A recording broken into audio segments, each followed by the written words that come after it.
Saya sampaikan oleh Bapak Dr. Abu Yazwandi kepada Ibu yang kami persilakan. Ya Allah.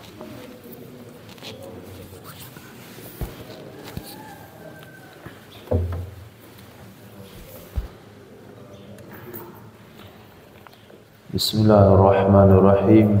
Assalamualaikum warahmatullahi wabarakatuh. Alhamdulillah, wassalatu wassalamu ala rasulillah wa ala alihi wa sahbihi wa mawala. Allahumma fassalli wa sallim wa karim wa azim ala sayyidina maulana Muhammadin wa ala alihi wa sahbihi ajma'in, amma ba'd. Rabbi yassir wa la tu'assir, Rabbi tamim bil khair. Bapak Ibu jamaah subuh yang dimuliakan Allah Subhanahu wa taala, sebelum kita lanjutkan materi surah An-Nisa ayat 23, kita sempurnakan pembahasan yang kemarin tentang bayi yang meninggal. Jadi kemarin informasi kurang lengkap. Kata para ulama, kalau sekiranya bayi yang keguguran itu di bawah usia 6 bulan, maka kalau lahirnya bersuara, maka wajib 4 hal: dimandikan, dikafankan, disolatkan, dikuburkan. Tapi apabila usia kandungannya di atas 6 bulan, maka tidak ada syarat apakah lahir bersuara atau tidak, maka bayi itu harus diselenggarakan dengan 4 hal, yaitu dimandikan, dikafankan, disalatkan, dan dikebumikan kalau usianya di atas 6 bulan. Bapak Ibu muliakan Allah Subhanahu wa taala, kita ingin lihat mahram yang Allah jelaskan dalam surah An-Nisa ayat 23. Ini berkaitan dengan pembahasan tentang salat jenazah. Jadi siapa saja yang boleh memandikan, kan mahramnya. Berapa mahram dalam Islam? Kemudian berkaitan juga nanti dengan Idul Fitri, bersalam-salaman antara keluarga dengan keluarga. Jangan sampai bersalam-salaman antara laki dengan wanita yang tidak mahram. Misalnya saudara sepupu, kita salam-salaman karena dianggap keluarga, ini hukumnya haram. Karena Nabi SAW bersabda, "Inni la usafihun nisa." Aku tidak pernah berjabat tangan dengan wanita yang bukan mahram. Kemudian penggunaan bahasa yang tepat dalam agama adalah mahram, bukan muhrim. Kalau muhrim itu artinya orang pergi ihram haji atau ihram umroh. Tapi kalau mahram itu wanita yang haram dinikahi oleh laki-laki atau laki-laki yang haram dinikahi oleh wanita. Bapak Ibu muliakan Allah Subhanahu wa taala, mahram ini ada 3 penyebabnya. Pertama, nasab, hubungan darah. Yang kedua, radha'ah, sesusu. Yang ketiga, musaharah, pernikahan. Jadi 3 penyebab kenapa kita ada hubungan mahram dengan orang lain. Kalau dari nasab, Al-Quran katakan pertama, hurrimat alaikum ummahatukum. Diharamkan terhadap kalian menikahi ibu-ibu kalian. Berarti mahram itu adalah ibu. Siapa itu ibu? Ibu adalah wanita yang melahirkan kita. Kemudian ibunya, terus ke atas, ibu kita, ibu oleh ibu kita, ibu oleh ibunya kita, terus sampai ke Sayyidatina Hawa radhiyallahu anha. Yang kedua, wa banatukum, anak perempuan kalian. Ini mahram. Kemudian wa akhawatukum, saudari perempuan kalian.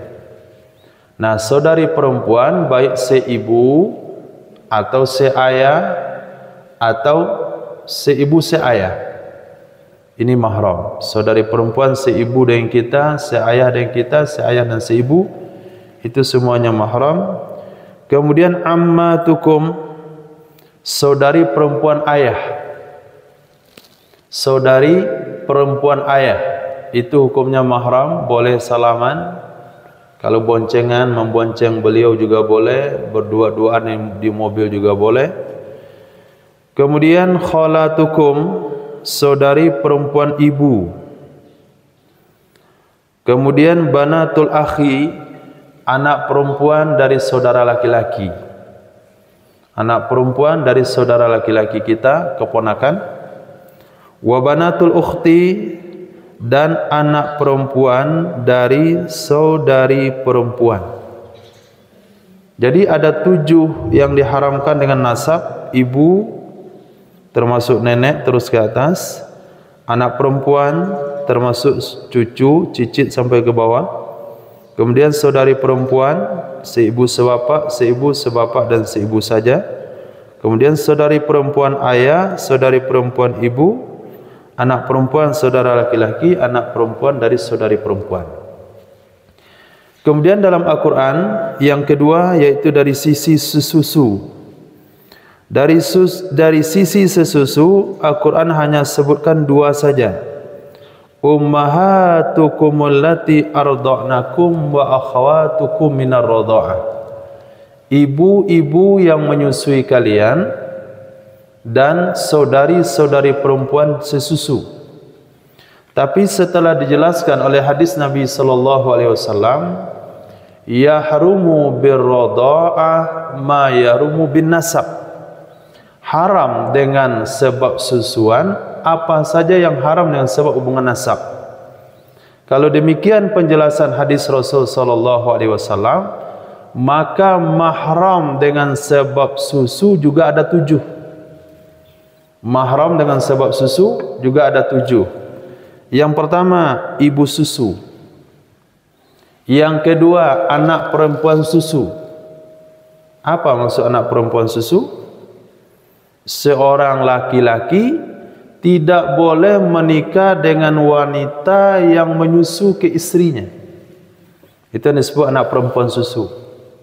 Seorang laki-laki tidak boleh menikahi wanita, anak perempuan yang menyusu ke istrinya. Itu disebut dengan saudara anak perempuan susu. Kemudian saudari perempuan sesusu. Saudari perempuan sesusu ini ada 2 jalur. Jalur pertama, anak perempuan dari ibu susu kita. Kita menyusu kepada seorang wanita. Wanita itu punya anak perempuan. Nah, anak perempuannya itu adalah saudari susu kita. Atau kita menyusu kepada seorang perempuan, kemudian ada lagi yang lain, wanita nyusu juga ke perempuan tersebut, kepada wanita tersebut. Berarti kita lain ayah lain ibu, kemudian dia tidak juga anak kandung daripada ibu susu, tetapi kita dan perempuan itu sama-sama menyusu dengan seorang wanita. Maka ini disebut dengan saudari perempuan sesusu. Di zaman Nabi SAW ada sepasang suami istri yang baru saja menikah. Dia baru saja menikah, hidup dalam keadaan kebahagiaan. Beberapa bulan baru saja menikah, datang seorang wanita tua kepada sepasang suami istri tersebut. Dikatakan, kalian berdua tidak boleh menikah. Saya pernah menyusuin kalian berdua. Jadi kalian saudari sesusu, saya pernah menyusuin kalian berdua. Maka pada saat itu datanglah laki-laki ini kepada Nabi SAW, ya Rasulullah, kami baru saja menikah. Lalu ada seorang wanita datang, tua, kami pun nggak tahu siapa wanita tersebut, mengatakan dia pernah menyusukan kami berdua. Apa yang harus kami lakukan? Kata Nabi SAW, kaifa wa qad qil. Bagaimana lagi, kan sudah dikatakan begitu. Kalau sudah dikatakan kalian saudara sesusu, maka kalian harus pisah. Nah, harus pisah. Ini hukum ihtiyatnya. Hukum ihtiyat maksudnya hukum berhati-hatinya. Tapi menurut pandangan ulama fikih, pisah yang Nabi perintahkan di situ bukan pisah wajib. Sebaiknya berpisah. Tapi kalau sekiranya wanita itu tidak punya saksi yang memperkuat keyakinan kita dia pernah menyusukan kita berdua, maka suami istri itu tidak wajib berpisah. Ini menurut ulasan ulama fikih. Tapi menurut sharh hadis, menurut zahir hadis, sahabat tersebut disuruh oleh Nabi berpisah dengan istrinya karena ada wanita yang menuduhkan mereka sesusu. Bapak Ibu muliakan Allah Subhanahu wa taala, itu sebabnya fatwa ulama membantah adanya bank susu. Kalau bank darah nggak ada masalah. Ada orang donor darah disimpan, ada yang memerlukan, lalu kita berikan kepada orang yang memerlukan, itu tidak haram hukumnya. Karena masuknya darah orang lain kepada kita itu tidak menyebabkan hubungan nasab. Tidak menyebabkan hubungan mahram kalau hanya darah. Tapi kalau sekiranya ada bank susu misalnya, jadi wanita-wanita yang kelebihan air susu, maka disimpannya kemudian diserahkan kepada negara untuk dikelola. Nanti apabila ada anak-anak yang memerlukan lalu dibagikan air susu tersebut, maka ini sepakat ulama mengatakan hukumnya haram. Ini akan menyebabkan satu negara orang satu saudara. Nah, kalau satu saudara bagaimana dia menikah? Maka itu sebabnya fatwa ulama mengatakan haram hukumnya untuk menyimpan atau mengadakan bank susu. Bapak Ibu muliakan Allah Subhanahu wa taala. Kemudian ammatukum, saudari perempuan ayah. Nah, pada ibu susu itu termasuk saudari perempuan dari suami wanita yang kita menyusu kepadanya.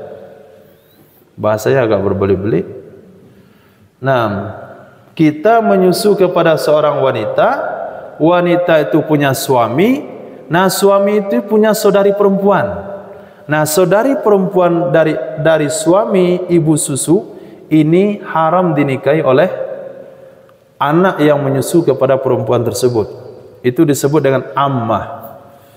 Kemudian juga khalah, saudari perempuan ibu susu.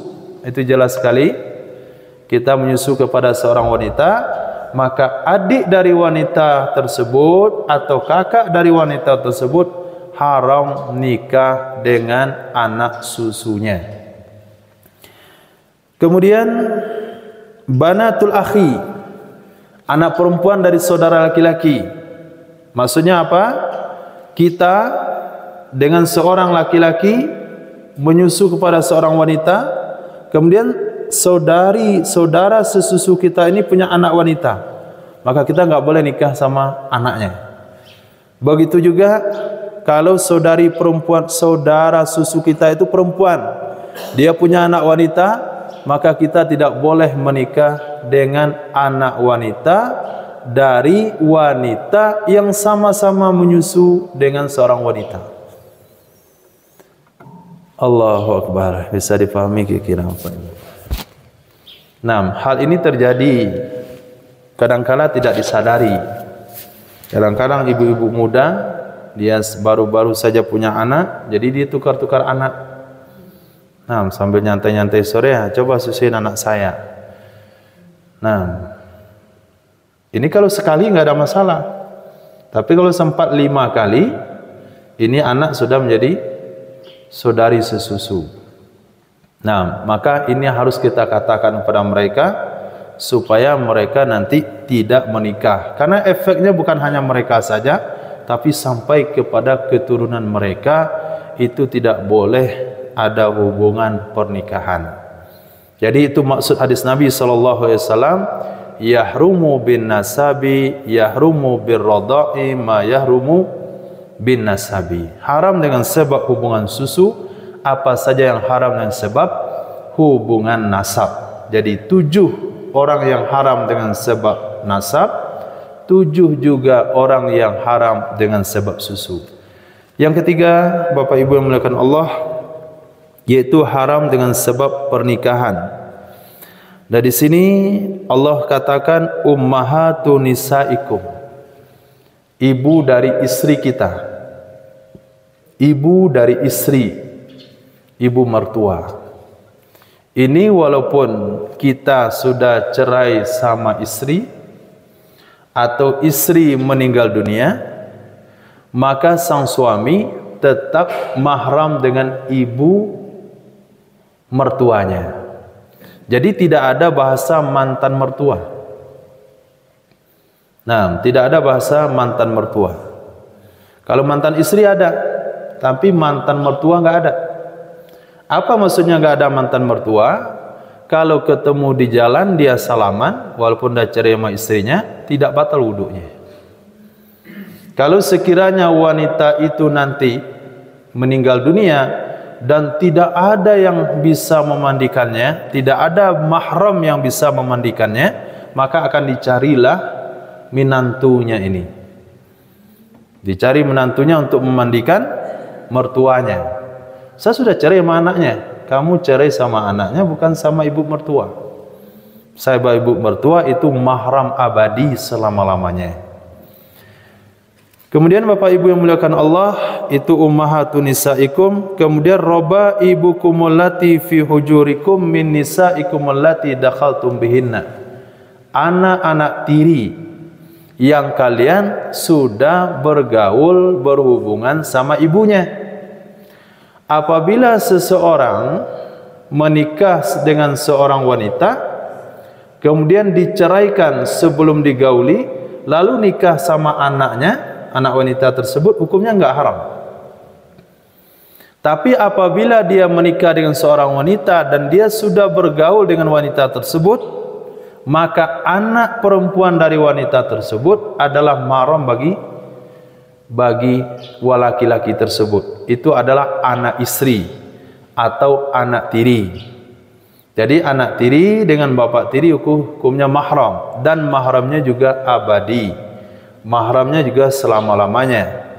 Kalaulah dia cerai sama ibunya, maka ketemu sama anak istrinya, dia boleh bersalaman dan wuduknya tidak batal, dan itu termasuk mahram abadi.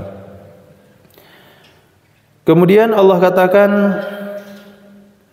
wa halailu abnaikumul ladzina min aslabikum. Kemudian istri-istri daripada anak kandung kalian.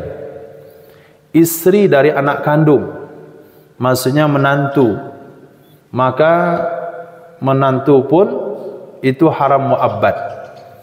Walaupun wanita itu sudah cerai sama anak laki-laki kita, maka wanita itu tetap menantu kita, tetap mahram abadi yang boleh bersalaman. Bapak Ibu melakukan Allah Subhanahu wa taala, itu 3 hukum mahram yang disebutkan di dalam Al-Qur'an karena hubungan perkawinan. Kemudian yang tidak boleh, yang haramnya sementara, yaitu antajma'u bainal ukhtain, kalian gabungkan antara 2 bersaudara. Seorang laki-laki menikahi dua wanita yang bersaudara, maka ini juga hukumnya haram. Bersaudara bagaimana maksudnya? Bersaudara senasab atau bersaudara sesusu. Bersaudara senasab atau bersaudara sesusu. Kalau sekiranya seorang laki-laki nikah dengan seorang wanita, kemudian dia mau menikah lagi kali kedua, ternyata wanita itu sama menyusu dengan istrinya dulu, waktu kecil, maka dia nggak boleh nikah sama wanita ini. Kenapa? Karena wanita ini adalah saudari sesusu daripada istrinya. Bapak Ibu mulakan Allah Subhanahu wa taala, tetapi apabila meninggal istrinya, maka dia boleh menikah dengan saudari istrinya. Anta jemaah bainal ukhtain. Walaupun Al-Quran mengatakan tidak boleh menggabungkan dua bersaudara, maka juga tidak boleh menggabungkan antara wanita dengan bibinya. Juga tidak boleh menggabungkan antara wanita dengan tantenya. Jadi ada tiga hal yang nggak boleh digabungkan: dua bersaudara, wanita dengan saudari perempuan ayahnya, wanita dengan saudari perempuan ibunya. Baik itu adalah saudari senasab, baik itu ibu bibi senasab, baik itu tante senasab, atau bibi susu atau tante susu. Apa maksud tante susu? Saudari perempuan dari ibu susu kita. Bapak Ibu mulakan Allah Subhanahu wa taala, inilah orang-orang yang kalau kita berdua-duaan dengan dia di atas motor, hukumnya tidak haram. Kalau kita antarkan dia sendiri, kita dengan dia cuma berdua di mobil, hukumnya tidak haram. Kemudian kalau jumpa salaman Idul Fitri, hukumnya tidak haram. Kemudian kalau dia meninggal dunia, kita ikut memandikan jenazahnya, kalau enggak ada yang lain, hukumnya tidak haram. Selain daripada orang-orang yang disebutkan ini, kita tidak boleh berdua-duaan dalam kendaraan. Misal seorang laki-laki mengantarkan saudari sepupunya ke bandara, hanya berdua di mobil, ini hukumnya haram. Nah, hukumnya haram karena itu khalwat. Kalau begitu juga ketika suami pergi bekerja, ditinggalkan istrinya bersama saudaranya di rumah, maka hukumnya haram. Karena berdua-duaan yang tidak ada hubungan mahram. Begitu juga perlu kita pahami, mungkin di sini tidak terlalu masalah. Ada di tempat yang ada kendaraan umum, yang banyak kendaraan umumnya. Nah, ketika wanita pergi ke pasar misalnya, naik kendaraan umum, angkot misalnya, maka ada kemungkinan jadi haram kalau sendiri. Kenapa demikian? Karena ketika misalnya dia awal naik ada 5 wanita, terus jalan sampai di pertengahan jalan semua wanita turun, tinggallah dia sendiri wanita dan semuanya penumpang laki-laki, atau satu wanita dengan satu penumpang laki-laki, satu wanita dengan satu supirnya, maka terjadilah khalwat yang hukumnya haram. Bapak Ibu mulakan Allah Subhanahu wa taala, maka ini merupakan sesuatu etika, aturan syariat yang mesti dijaga oleh seorang muslim. Seorang muslim tidak boleh membiarkan di rumahnya kalau tidak ada mahram yang menemani. Tidak boleh. Bahkan Nabi SAW bersabda, saudari perempuan istri itu adalah neraka. Saudara suami itu adalah neraka. Kenapa Nabi sabdakan demikian? Ketika seorang suami istrinya melahirkan, kemudian perlu perawatan, diminta yang merawatnya siapa? Saudari perempuan istrinya. Kemudian saudari perempuan istrinya yang melayani suaminya, berangkat kerja, sarapannya, semuanya. Semana istrinya terbaring masih sakit di dalam dengan bayinya, maka ini akan menyebabkan nanti hancurnya rumah tangga tersebut. Nah, hancur rumah tangga tersebut. Kenapa? Karena terjadi perselingkuhan antara suami dengan saudari perempuan istrinya. Begitu juga sebaliknya, seorang istri dengan saudara suaminya. Itu sebabnya Nabi waspadai jangan sampai terjadi kita tinggalkan, suami meninggalkan istri dengan saudarinya, dengan saudaranya, atau suami meninggalkan istri dengan saudaranya. Ini akan menyebabkan kehancuran. Bapak Ibu mulakan Allah Subhanahu wa taala, begitu juga mungkin kita sebahagian orang-orang elit, istrinya ada supir pribadinya, kemudian dia juga punya supir pribadi, sehingga istri berangkat ke kantor dengan supir pribadi. Ini dalam pandangan syariat hukumnya haram. Nah, kenapa? Karena dia tidak mahram. Nah, bagaimana supaya dia halal? Maka supir pribadi istri itu saudaranya atau pamannya atau keponakannya. Tapi kalau sempat orang lain, ini sangat mengkhawatirkan dan ini telah melanggar aturan syariat, sehingga bisa saja akan menyebabkan rumah tangga tersebut hancur karena hal-hal yang dianggap sepele, padahal itu ada dosa sepanjang waktu. Bapak Ibu mulakan Allah Subhanahu wa taala, itu pentingnya Allah katakan dalam surah An-Nisa ayat 24, bagaimana kita mengenali mahram, siapa orang yang boleh kita bertemu dengannya, siapa orang yang boleh kita salamin, siapa orang yang harus kita menghindar darinya. Walaupun orang mengatakan itu tidak ada etika misalnya, yaitu antara sepupu nggak mau salaman, apa pula ajarannya itu. Nah, dikatakan itu ajaran baru, itu bukan ajaran baru. Itulah aturan agama kita untuk menjaga kehormatan laki-laki dan kehormatan wanita. Insyaallah demikian yang dapat kami sampaikan. Kalau ada permasalahan atau pertanyaan dipersilakan. Baik Bapak Ibu sekalian yang saya muliakan, juga kajian tentang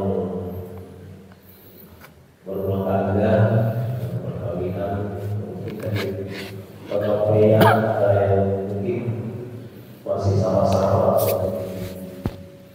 perlu kejelasan kepada Bapak Ibu sekalian untuk pertanyaan. Silakan. Dari dua.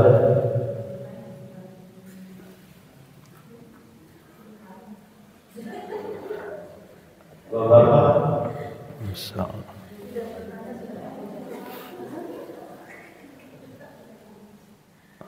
Baru beres sudah jelas semuanya. Oh, Ustaz. Waalaikumsalam warahmatullahi wabarakatuh.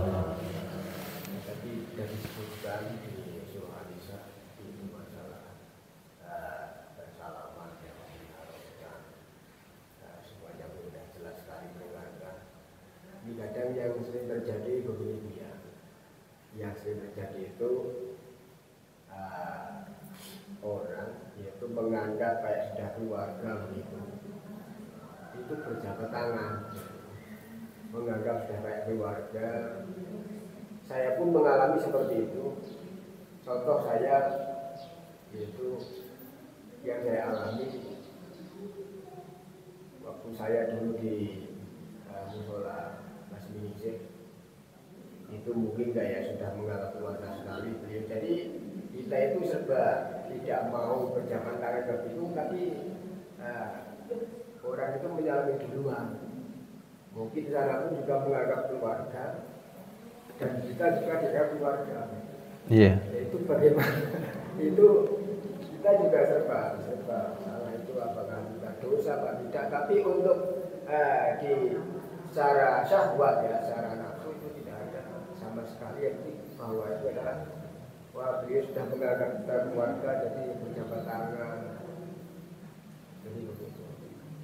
Bagaimana sering terjadi di Wabila itu juga mungkin tidak beda jauh, karena yaitu orang sering menganggap keluarga kayak sudah lama di situ, kadang sama karyawan saja kadang diberangkan bos berjabat tangan sama karyawan. Jadi yang kita itu bagaimana?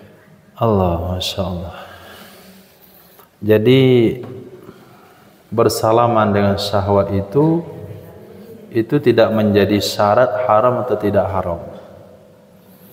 Kalau bersalaman musafaha dengan mahram, kalau ada syahwatnya haram jadinya.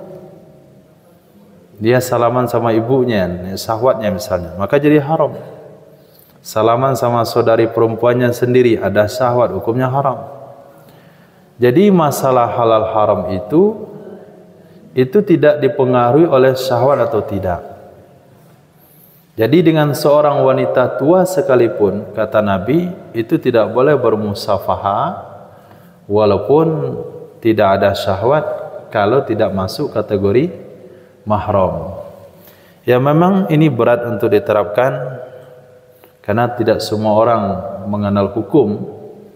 Kadang-kala orang yang mengenal hukum pun tidak berani menerapkannya karena nanti dikatakan nanti aliran baru. Ini aliran baru lagi dengan sepupu nggak mau salaman, padahal itu adiknya sendiri.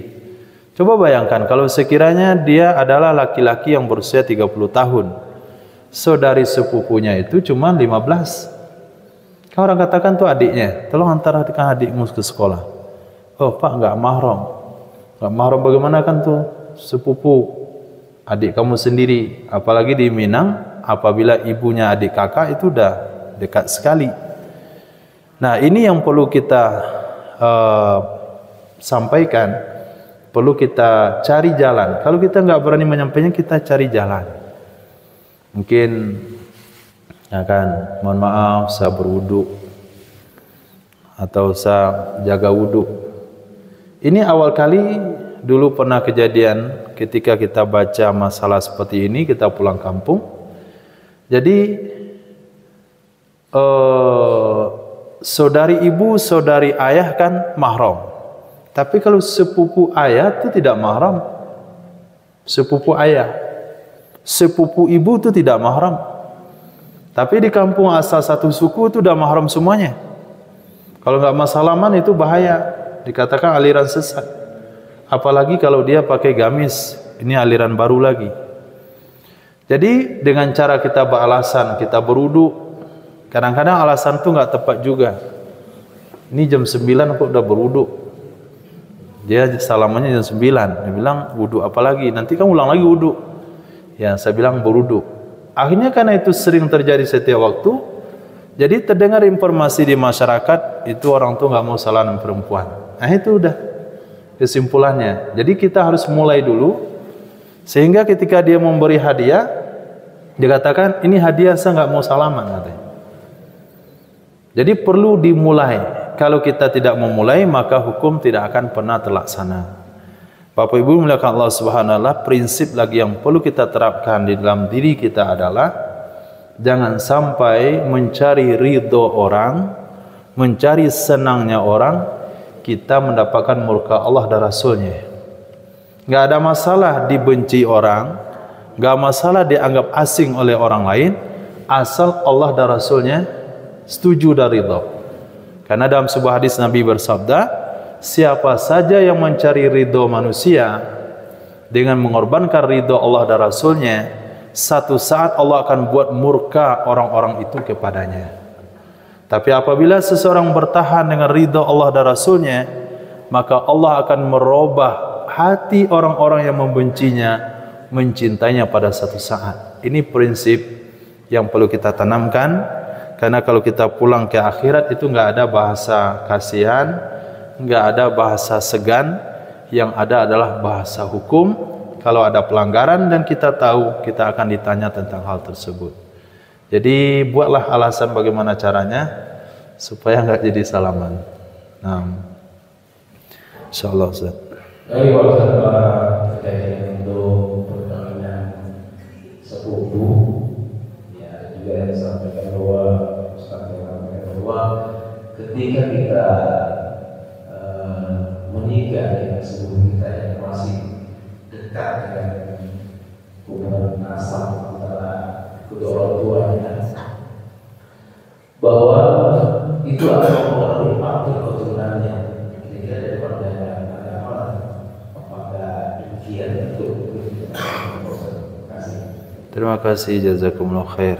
Memang agama menganjurkan kita untuk tidak menikah dengan kerabat dekat.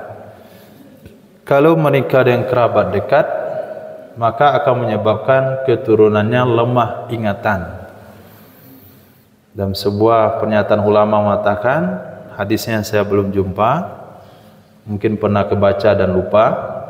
Jadi kalau seseorang menikah dengan kerabat dekatnya, lahir nanti anak-anak yang lemah IQ-nya. Maka diminta untuk kerabat yang agak jauh. Lalu dipertanyakan bagaimana dengan Sayyidina Ali radhiyallahu anha, radhiyallahu anhu, dan Sayyidah Fatimah binti Zahra. Itu sudah dianggap hubungan jauh. Kenapa hubungan jauh? Karena Sayyidina Ali sepupunya hanya dari Rasul sallallahu alaihi wasallam. Sayyidina Ali sepupunya dari Nabi. Jadi dia bukan menikah sepupu, tapi menikah dengan anak sepupunya. Itu sudah dianggap jauh. Jadi yang enggak boleh itu satu tingkatan, sepupu dan sepupu, sepupu 2 kali, sepupu 3 kali. Tapi sepupu 2 kali dan sepupu 3 kali itu pernah berlaku dengan Sayyidina Ali dan Fatimah, Sayyidah Fatimah binti Zahra. Berarti agama membolehkan kalau sudah ada satu jarak. Kemudian juga ulama juga memberikan arahan atau hadis memberikan pertimbangan bahwasanya di dalam menikah, kalau sekiranya dengan keluarga terlalu dekat, kalau terjadi misalnya cerai, maka yang cerai bukanlah suami istri, tapi 2 keluarga besar. Ini penyebabnya. Tapi kalau keluarganya jauh misalnya, kalau mereka cerai, yang cerai cuman suami istri saja. Tapi kalau sempat satu keluarga dekat, itu bahaya jadi. Akhirnya antara saudara dan saudara enggak tegur sapa. Kenapa? Anak saya diceraikannya. Nah ini kalau efek daripada hubungan kekeluargaan, kalau terjadi nanti, karena cerai itu kan sudah ditakdirkan oleh Allah Subhanahu wa taala. Tapi kadang-kala manusia tidak menyikapi seperti itu. Dia katakan antara hubungan saudara dekat terpisah jauh karena anak mereka yang bercerai. Itu faktor yang kedua kenapa tidak dianjurkan menikah dengan keluarga dekat. Khair insyaallah. Ada lagi dari Bapak Ibu? Masih ada waktu. Waalaikumsalam warahmatullahi wabarakatuh. Bagaimana kalau ada seorang ustaz mengisi pengajian yang mana pengajian itu semua? Tidak ada laki-laki. Kira-kira itu seperti apa?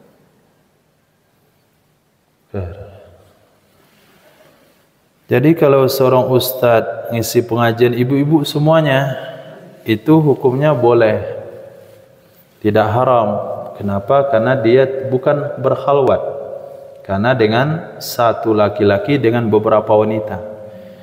Ini juga menjadi dasar dalam ulama fikih membahas tentang kalau satu laki-laki memberi salam kepada wanita.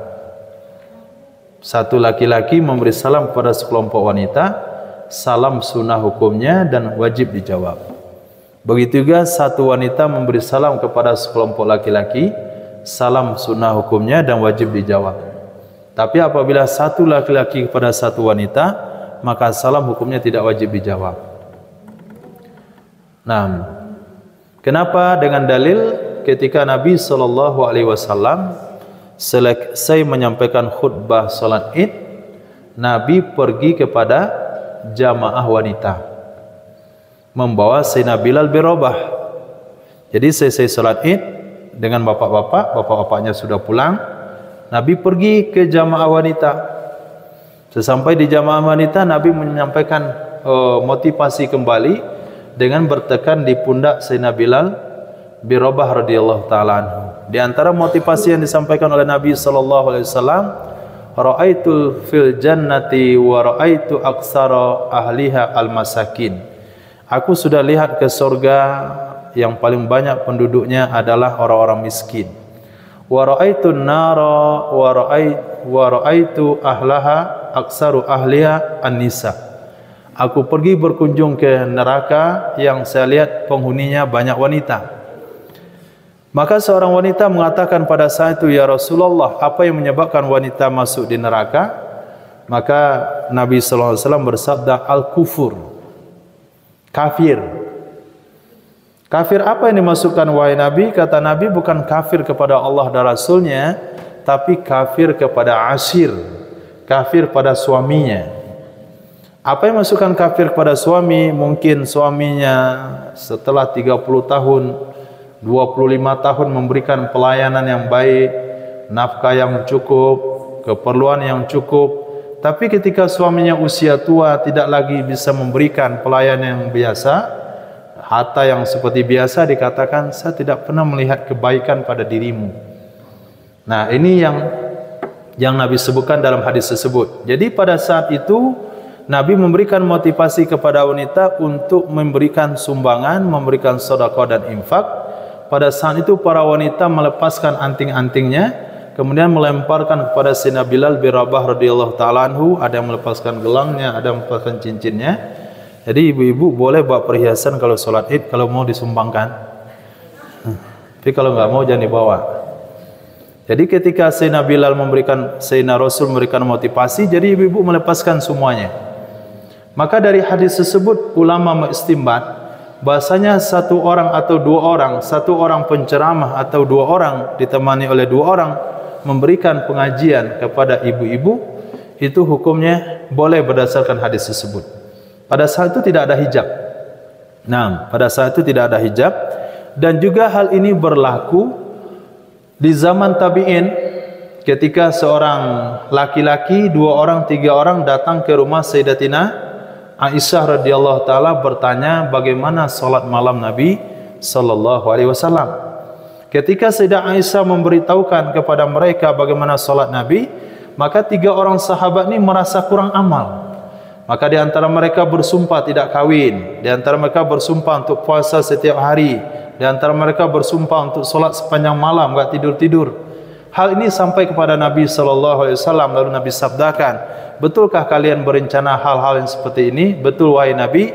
Nabi sallallahu alaihi wasallam bersabda, ini atqakum, saya yang paling bertakwa di antara kalian, tapi saya salat dan tidur, saya puasa, saya berbuka dan saya menikah. Maraghiba an sunnati falaysa minni, yang membenci sunnahku bukan golongan umatku. Jadi tiga laki-laki ini datang bertanya kepada Sayyidah Aisyah radhiyallahu taala anha.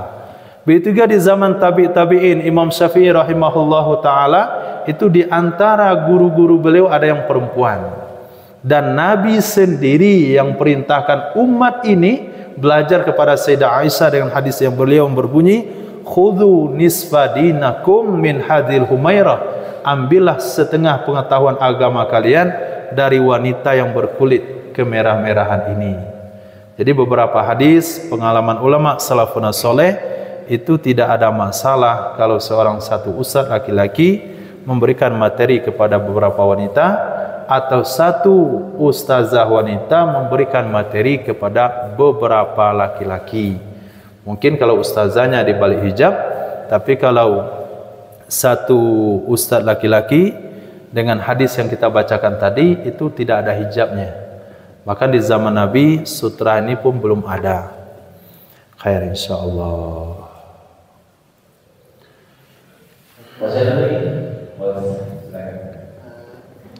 Ini yang saya mau minta adanya yaitu masalah rambut perempuan. Jadi mohon maaf, jadi saya bukannya saya sudah tahu tapi mau tanya. Tapi kita kadang sering menyampaikan yaitu di majelis-majelisan atau ketika kita ada acara pengajian, yaitu tentang masalah rambut perempuan, rambut wanita yang terlihat. Jadi biar ini jamaah kita itu semuanya tahu akibatnya rambut ketika kelihatan.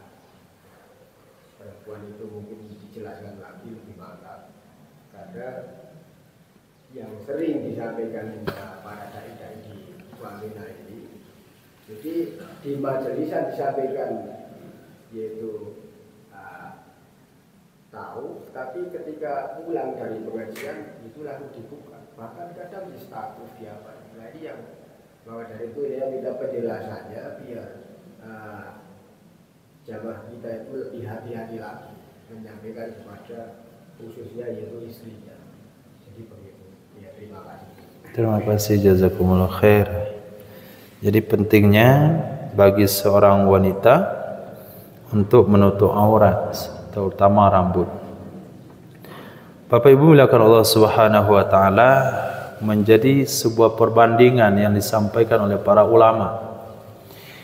Kalau ibu-ibu pergi ke pasar itu beli tempe, beli kentang, itu bisa diambil sendiri. Dia pilih, diambil sendiri. Begitu juga ketika dia beli baju, dia bisa tes dulu, nggak muat dibuka lagi, kemudian dicari yang lain lagi. Tapi ketika dia beli perhiasan, itu dia bisa melihat cuma di balik kaca saja, di balik cermin. Nah, coba yang ini, dicoba dikeluarkan satu, kemudian dimasukkan lagi, coba lagi yang lain. Tapi nggak boleh dia asal pilih, asal ambil. Apalagi kalau berlian misalnya, itu dia bisa lihat mungkin fotonya saja dulu. Nah, itu bagaimana manusia menghargai perhiasan wanita. Jadi bagaimana manusia, orang-orang memposisikan, menghargai perhiasannya. Kalaulah perhiasannya tidak boleh dipegang sembarangan, kalaulah perhiasannya tidak boleh dilihat sembarangan, maka yang punya perhiasan itu jauh lebih mahal daripada perhiasan tersebut. Jauh lebih mahal, karena Allah juga memerintahkan kepada wanita-wanita untuk menjaga diri, tidak termasuk terlibat kepada tabarruj. Jangankan membuka aurat, Allah tegaskan tabarruj pun tidak boleh. Apa itu tabarruj? Tabarruj kata Nabi SAW, orang itu berpakaian tetapi tidak berpakaian. Pakaiannya melihatkan lekuk tubuhnya. Itu kan sudah menutup aurat sebetulnya, dan menutup aurat. Tapi jilbabnya itu melihatkan lekuk tubuhnya sampai lehernya pun nampak. Sini dililit.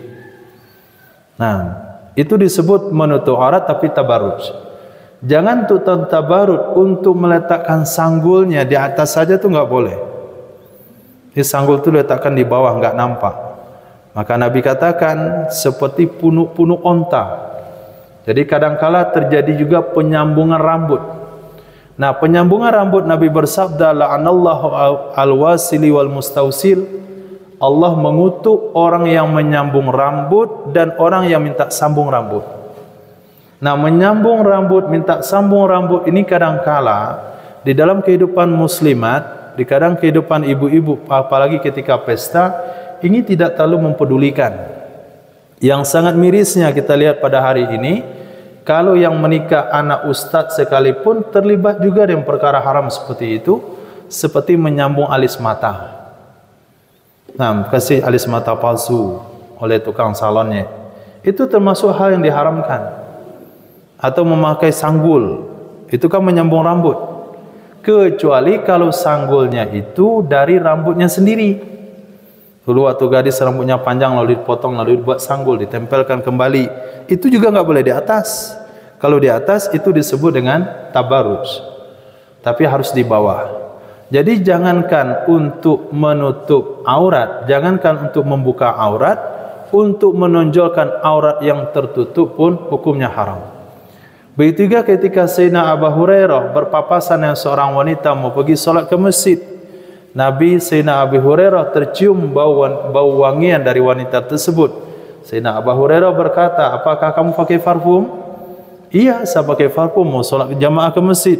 Nabi Sayyidina Abu Hurairah katakan, pulanglah kamu, mandilah seperti orang mandi junub. Jadi seorang wanita yang memakai parfum lalu tercium oleh seorang laki-laki, maka Nabi katakan sama dengan seorang tersebut telah berzina. Nah, jadi Bapak Ibu mulakan Allah Subhanahu wa taala, nah, materi tentang wanita itu memang sangat detail. Kenapa? Karena agama sangat menghargai wanita. Agama sangat menghargai daripada posisi seorang wanita, sehingga di Quran itu adanya Ummul Quran. Enggak ada Abul Quran. Ayo kita mulai acara ini dengan pembacaan Ummul Quran, Al-Fatihah. Enggak ada Abul Quran. Itu juga ibu jari, enggak ada bapak jari. Itu juga ibu kota, enggak ada bapak kota. Kemudian Nabi bersabda, surga itu di bawah telapak kaki ibu. Dalam riwayat Nabi bersabda, wanita itu adalah tiang negara. Idza salahat salaha, apabila wanitanya baik, baiklah negaranya. apa wanitanya rusak, rusaklah negaranya. Sebetulnya suaminya nggak mau korupsi, tapi karena ibunya minta korupsi, akhirnya korupsi. Jadi begitu pandangan agama menghargai seorang wanita, sehingga Nabi memberikan motivasi aturan-aturan yang kuat. Saking sulitnya menjaga wanita tersebut, Nabi memberikan jaminan, siapa yang punya 3 anak wanita, mendidiknya secara baik, orang tuanya masuk surga. Tapi Nabi tidak pernah sabdakan siapa yang punya 3 anak laki-laki, dididik dengan baik, orang tuanya masuk surga, itu nggak ada hadisnya. Yang ada hadisnya, siapa yang punya 3 anak wanita, dididik dengan agama yang baik, maka orang tuanya masuk surga. Kenapa kira-kira Nabi kan berikan ganjaran seperti itu? Karena sulitnya mengurus daripada seorang wanita. Laki-laki, anak laki-laki kita pakai celana pendek di atas pusar balutut, nggak pakai baju, main bola, nggak ada yang haram satupun. Tapi apabila anak wanita kita pergi keluar rumah dengan penampilan yang mencolok dan rambut yang terbuka satu helai sekalipun, maka nanti ada 4 laki-laki yang bertanggung jawab kepada wanita tersebut. Pertama ayahnya, suaminya, saudara kandungnya. 3, ayahnya, suaminya, dan saudara kandungnya.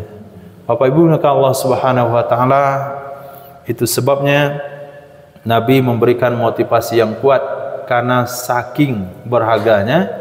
Jadi ibu-ibu nggak usah kecewa, itu karena saking perhatiannya agama, saking perhatiannya Rasul sallallahu alaihi wasallam. Wanita untuk masuk surga enggak perlu jihad fisabilillah. Cukup 4 saja masuk surga. Nabi bersabda, al-mar'atu idza shalat khamsaha, wanita kalau salat 5 waktu, wa shamat syahraha, puasa bulan Ramadan, wa hafizat farjaha, jaga kehormatan, wa ata'at ba'laha, taat pada suami, 4 saja sudah masuk surga. Ayyuma imra'atin matat wa zawjuha anha radin dakhalatil jannah, siapa saja wanita yang meninggal dunia suaminya ridho dengan pelayanannya, maka wanita itu masuk surga. Tapi untuk laki-laki tidak, banyak jihad, ini itu macam-macam. Tapi wanita 4 saja cukup. Tapi memang aturan hidupnya diperketat oleh agama, bukan mempersulit, tapi menghargai dan memuliakan. Demikian insyaallah. Baik, Bapak Ibu sekalian, kita bersama ini ada pertanyaan disimpan kosong tunggu untuk sempurna dari kajian yang kita dapatkan para saudara dari untuk kita. Bismillahirrahmanirrahim. Alhamdulillahirabbil alamin. Wassalatu wassalamu ala asrafil anbiya wal mursalin wa ala alihi washabihi ajmain. Rabbana atina fid dunya hasanah wa fil akhirati hasanah wa qina adzabannar. Allahumma ighfir lana dzunubana wa dzunuba walidina warhamna warhamhum kama rabbawna shighara. Liman syekhina muallimina jami'il mu'minin wal mu'minat wal muslimin wal muslimat bi rahmatika ya arhamar rahimin. Allahumma arinal haqqa haqqan warzuqna ittiba'ah, arinal batila batilan warzuqna ijtinabah. Allahumma inna nas'aluka husnal khatimah wa na'udzubika min su'il khatimah. Wa sallallahu ala sayyidina maulana Muhammadin wa ala alihi washabihi ajmain. Amin walhamdulillahirabbil alamin. Mohon maaf kalau ada salah dan janggal. Assalamualaikum warahmatullahi wabarakatuh. Demikian terima kasih.